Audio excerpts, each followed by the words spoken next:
Hello everyone, welcome to my another video from student species. ये Leishmania donovani का second part है और इस टॉपिक के कंटेंट है mode of transmission, symptoms, incubation period, different method of lab diagnosis, treatment and last prophylaxis. तो चलिए हम टॉपिक को स्टार्ट करते हैं। लिस्मानिया डोनोवानी के वजह से जो डिजीज कॉज होता है उसे कालाजार कहते हैं या फिर इसे विसरल लिस्मानियासिस भी कहते हैं। विसरल इसलिए क्योंकि इसकी वजह से बॉडी के विसरल ऑर्गन काफी हद तक इन्फेक्ट हो जाते हैं। लिस्मानिया के डिफरेंट स्पीसीज डिफरेंट टाइप के लिस्मानियासिस को कॉज करते हैं। मोड ऑफ ट्रांसमिशन, एक हेल्दी पर्सन इस डिजीज को तब अक्वायर करता है जब infected female sand fly healthy person को बाइट करती है और वो पैरासाइट को होस्ट बॉडी के अंदर इजेक्ट कर देती है। इसके अलावे ब्लड ट्रांसफ्यूजन भी एक इनडायरेक्ट मेथड है जिससे कि एक हेल्दी पर्सन में पैरासाइट्स का इंट्रोडक्शन हो सकता है। सिम्टम्स, विसरल लिस्मानियासिस की वजह से जो बॉडी के कॉमन ऑर्गन इन्फेक्ट होते हैं वो है स्प्लीन और लिवर। इसके अलावा कुछ कॉमन सिम्टम्स इस तरीके का है।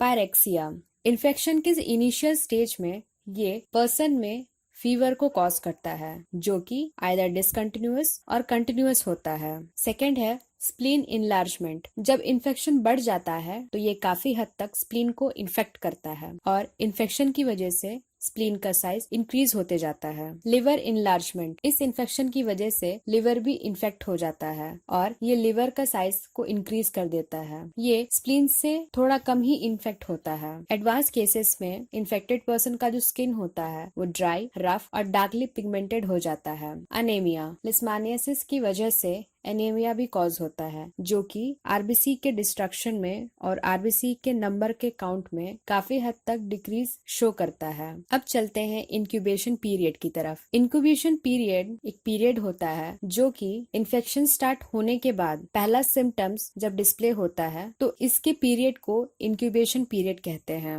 इंक्यूबेशन पीरियड वो जनरली 3 से 6 मंथ के बीच में रेंज करता है या फिर ये कई साल तक भी ले सकता है अपना सिम्टम्स को अपीयर होने में। इस डिजीज को डायग्नोस करने के लिए लैब डायग्नोसिस का यूज किया जाता है। तो चलिए इसके डिफरेंट मेथड्स को डिस्कस करते हैं। सबसे पहला है माइक्रोस्कोपिक मेथड। इस मेथड में स्मीयर का प्रिपरेशन किया जाता है और इस प्रिपरेशन के लिए जो ब्लड होता है वो बोन मैरो से, लिम्फ नोड से प्रिपेयर किया जाता है। सेकेंड है पेशेंट का ब्लड काउंट। थर्ड है नापियर्स एल्डिहाइड टेस्ट और फोर्थ है एंटीमनी टेस्ट। इन टेस्ट की वजह से हम डिजीज को किसी भी इंसान के अंदर डायग्नोस कर सकते हैं। अब हम ट्रीटमेंट के बारे में देखते हैं। अनट्रीटेड पर्सन का जो मोर्टेलिटी रेट होता है वो बहुत ही ऊंचा होता है। अडल्ट के केस में अगर हम देखें तो इसका रेट 90 to 95% होता है और चिल्ड्रन के केस में ये 80 to 85% होता है। मेडिसिन को सिस्टमैटिक वे में अगर इन्फेक्टेड पर्सन को दिया जाए तो मोर्टेलिटी रेट को काफी हद तक रिड्यूस किया जा सकता है। यहाँ कुछ मेडिसिन के लिस्ट है जो कि इन्फेक्टेड पर्सन को दिया जा सकता है। पेंटावेलेंट एंटीमनी कंपाउंड, उसके एग्जाम्पल्स हैं यूरिया, स्टिबामाइन, नियोस्टम, नियोस्टिबासोन, अमाइनोस्टिब्यूरे, सोडियम एंटीमनी, ग्लूकोनेट। पेंटामिडिन आइसोथायोनेट भी एक सिंथेटिक कंपाउंड है जो कि मेडिसिन की तरह ट्रीटमेंट के लिए यूज किया जा सकता है। इन सारे मेडिसिन के अलावे कुछ दूसरे मेडिसिन भी हैं